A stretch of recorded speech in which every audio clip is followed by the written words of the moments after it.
Cześć, z tej strony Marek. Witam Was jak co tydzień na moim kanale o aranżacji wnętrz. Dzisiaj powiem o 10 rzeczach niepraktycznych do domu. W sumie tak naprawdę kolejnych 10 rzeczach, bo były już odcinki z tym związanych, ale nie moja wina, że tych przedmiotów, tych materiałów jest aż tyle. Dlatego wolę powiedzieć, uprzedzić, żeby każdy się zastanowił, czy warto to kupować. To jest 10 rzeczy, które albo szybko się mogą zniszczyć, albo są cholernie problematyczne w utrzymaniu w czystości, albo przez które nie będziecie czuli się komfortowo. Rzeczy do małych i dużych wnętrz. Tak więc myślę, że warto zostać do końca, zaczekać, ile tych rzeczy macie u siebie w domu, albo zastanawialiście się, czy chcecie je zrobić. Zanim rozpocznę, proszę naciśnij przycisk subskrypcja, dzwoneczek. Jeżeli nadal tego nie zrobiłeś, daj łapkę w górę, bo to zawsze motywuje. Zapraszam do siebie na Instagram i TikTok. Ok? Zaczynamy. I zacznę od punktu dosyć mocno kontrowersyjnego, tylko dlatego, że wiele osób to ma u siebie w domu. Bardzo dużo to ma, bardzo dużo osób to na pewno to zamontuje. I okej, bo widzę w tym dwa plusy, o których również powiem, lecz jeżeli chcecie to kupić, to świadomie, żebyście wiedzieli, z czym macie do czynienia. O czym mówię? O białych cokolikach z MDF-u. O tych listwach przy podłodze. Zalety?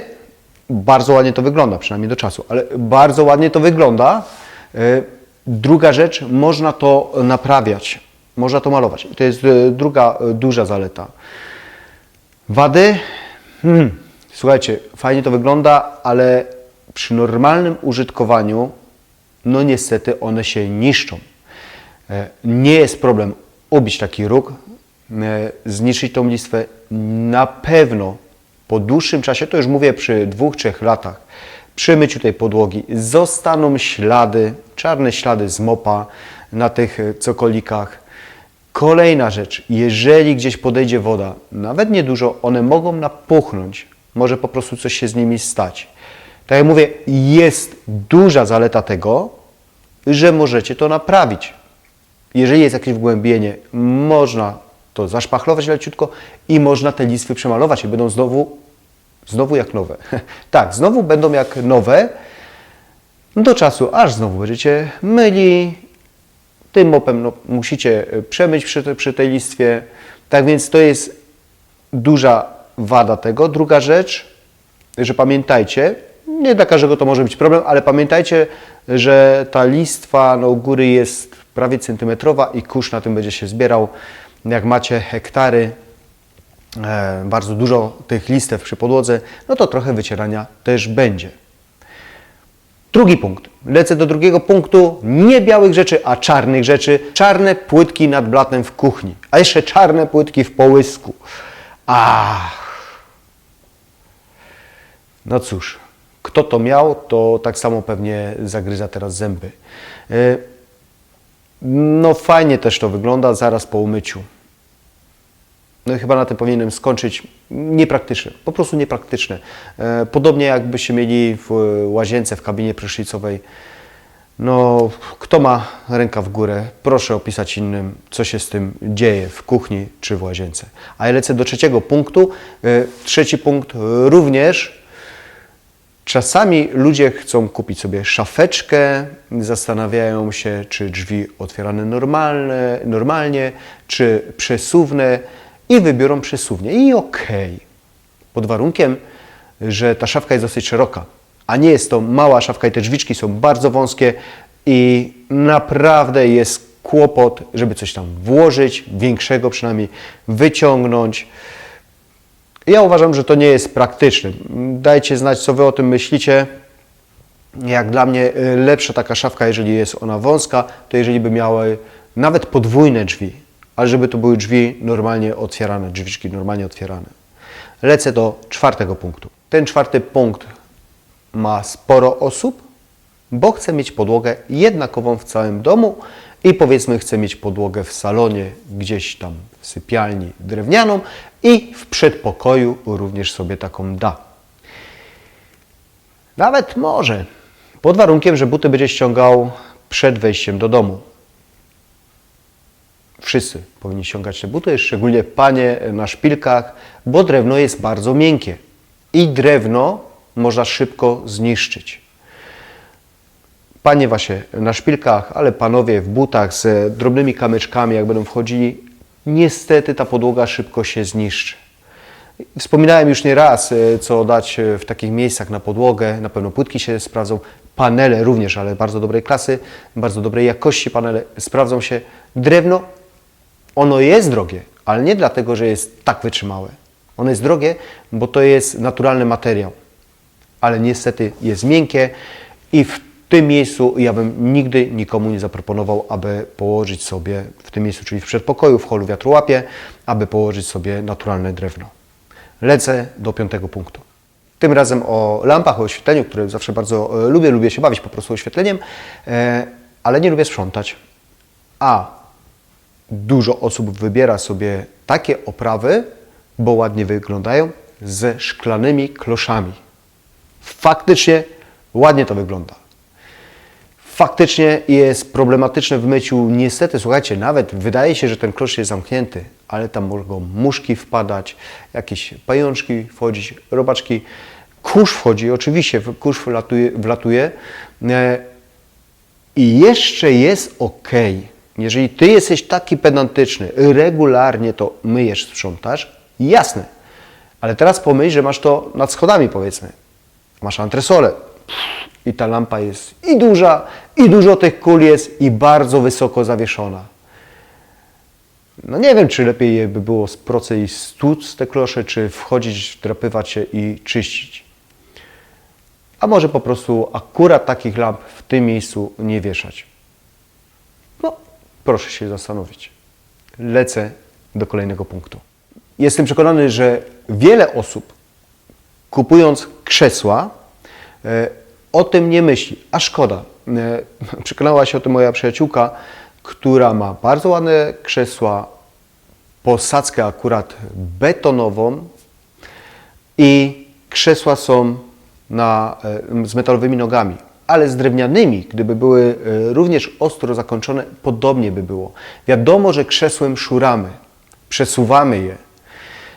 Jeżeli to są rurki metalowe, bez jakichś plastikowych zakończeń, albo te plastiki szybko się zniszczą, bo i tak bywa, to niestety bardzo szybko nam zniszczy taką podłogę. Już nie wspominam, że ta posadzka betonowa była po miesiącu zniszczona, ale panele również, nawet płytki zarysują się, nawet może nie, jeżeli chodzi o takie ostre wrzery, ale będą rysowały się, jakbyśmy rysowali to ołówkiem. Kupując, wybierając krzesła, zwróćcie uwagę, jak te nogi są zakończone, żeby ta podłoga przy waszym stole, czy gdzie to krzesło stoi, była ładna nie tylko przez miesiąc, dwa, tylko przez wiele, wiele lat. Kolejny punkt. O szkle mówiłem już wiele razy, nie wspominałem, a widzę, że nadal ludzie pytają się mnie o to, o szklane drzwi. Z 2 powodów nie polecam. Jedno, jasna sprawa, nie są łatwe w utrzymaniu w czystości. Jak każde szkło, a już gdyby było to znowu czarny kolor, ale każde szkło lubi się palcować. Na czarnym po prostu bardziej będziemy to widzieć. Jestem przekonany, że nie jeden z Was miał właśnie jakieś, nie wiem, czarne fronty w kuchni, właśnie jakieś drzwi albo stolik, to wie, o czym mówię. Dajcie znać, napiszcie. Niech inni się przekonają, że to niestety nie jest takie łatwe w utrzymaniu, ale ogólnie szkło. Po pierwsze, nie jest łatwe w utrzymaniu czystości. Po drugie, szklane drzwi, jeżeli nie mają w ogóle żadnych boków z płyty, z MDF-u, tylko w całości są szklane, to i przepuszczają temperaturę, i dźwięk. Niestety nie są one szczelne. Do sypialni, nawet gdyby było oczywiście matowe, absolutnie bym czegoś takiego sobie nie dał. Do łazienki tak samo nie. A pamiętam u znajomych, jak to było. Ani komfortowo człowiek nie czuł się w takiej łazience, tym bardziej, że to było, widać było prawie co kto robi w tym pomieszczeniu. Tak więc szklane ze względu na praktyczność i utrzymanie w czystości szklane drzwi, mówię nie. Lecę do kolejnego punktu, tym razem idę do sypialni. W sypialni często wybieramy łóżka z drewnianymi ramami. I okej, bo są solidne zazwyczaj, bardzo fajnie wyglądają, ale zwróciłbym uwagę przy zakupie takiego łóżka, jak zakończony jest róg. Czy ten róg jest ostry? Jeżeli tak, a macie pomieszczenie nie za duże, to gwarantuję, że nie jednego siniaka na nodze będziecie mieli. Nie jedna łydka będzie obita, uszkodzona i przekniecie sobie siarczyście, jak w to uderzycie. Pamiętam, w jednym mieszkaniu mieliśmy coś takiego, sypialnia teoretycznie, jak na tamte czasy dla mnie to była ok, super fajna, ale przejście między ścianą a łóżkiem było tylko 30 cm. Wierzcie mi, przyzwyczailiśmy się w końcu i do siniaków, i do tego, że trzeba uważać. Ale może lepiej wcześniej zwrócić na to uwagę i kupić albo łóżko tapicerowane, albo inaczej wykończone, żeby te rogi były. Kolejny punkt. W 9. punkcie przejdziemy do kuchni i powiem o zlewozmywaku. A dokładnie o białym zlewozmywaku. Nie mówię takim zlewozmywakom nie, tylko zwróćcie uwagę, co kupujecie, bo ludzie często w sklepach, marketach budowlanych idą, patrzą, o, ładnie wygląda, o, jeszcze cena fajna, bierzemy, pisze konglomerat albo granit, o, to już super, tak? Po pierwsze, od razu mówię, za 400-500 zł nie kupicie zlewozmywaka granitowego, na 100% nie, tylko tam będzie bardzo, bardzo dużo plastyfikatorów, bardzo dużo jakichś ulepszaczy, w cudzysłowie. I jeżeli ten zlewozmywak jest wybarwiony na biało, to też może być, ale przygotujcie się, że od razu co tam wylejecie, musicie zmyć, wyczyścić, a absolutnie nie zostawić. Już żadnych buraków, żadnej cytryny, nic takiego, bo wpije i naprawdę jest problem to wyczyścić. Można, jak wszystko można, ale nie jest to proste. Powiem tak, jak z większości rzeczy, które tutaj dzisiaj mówię, jak z listwami MDF, jak ze szklanymi drzwiami, oczywiście można to u siebie zastosować, tylko żeby mieć świadomość, z czym to się wiąże. Ten biały zlewozmywak można kupić i nie przejmować się za bardzo właśnie tym, co się tam wlało, jeżeli to jest naprawdę dobrej klasy urządzenie. Lecę do 10. punktu i tu bardziej powiem o funkcji. A taka moda jest teraz. Cóż, mnie się to nie do końca podoba, aczkolwiek zaprojektowałem już kilka takich domów, bo to w większości jest w domach, no bo jeżeli klient sobie życzy, to ok, pod warunkiem, że ma świadomość, z czym to się wiąże. Mówię o połączonych łazienkach z sypialnią, czyli na przykład jest łóżko, a zaraz obok stoi piękna wanna wolnostojąca. Kurde, jak to rewelacyjnie wygląda! Kurde, jak dla mnie to jest niepraktyczne. Nie wiem, czy ktoś przez dłuższy czas ma takie pomieszczenie. Jeżeli tak, to proszę napisz w komentarzu, co o tym myślisz. Ale ja już na samą myśl, a uprzedzam, ja nie korzystałem z takiego, a nie, no raz w hotelu było, okej. Jak dla mnie już samo wyobrażenie, że wychodzę z tej wanny w dużym pomieszczeniu i jest zimno. Jest zimno. Druga rzecz, jeżeli to jest normalna łazienka, czyli jest też gdzieś ubikacja,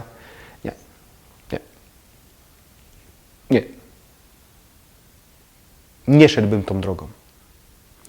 Nie szedłbym tą drogą, ładnie wygląda i toćka. Jak dla mnie. Ok, to było w sumie kolejnych 10 takich punktów, bo tutaj nagrałem jeden odcinek również o takich rzeczach. Proszę, zerknij tam, jeżeli tego jeszcze nie widziałeś. Pewnie w przyszłości będą kolejne rzeczy, bo niestety i Wy podsuwacie różne pomysły ze swojego życia i niestety tych przedmiotów, materiałów jest dużo, dużo więcej.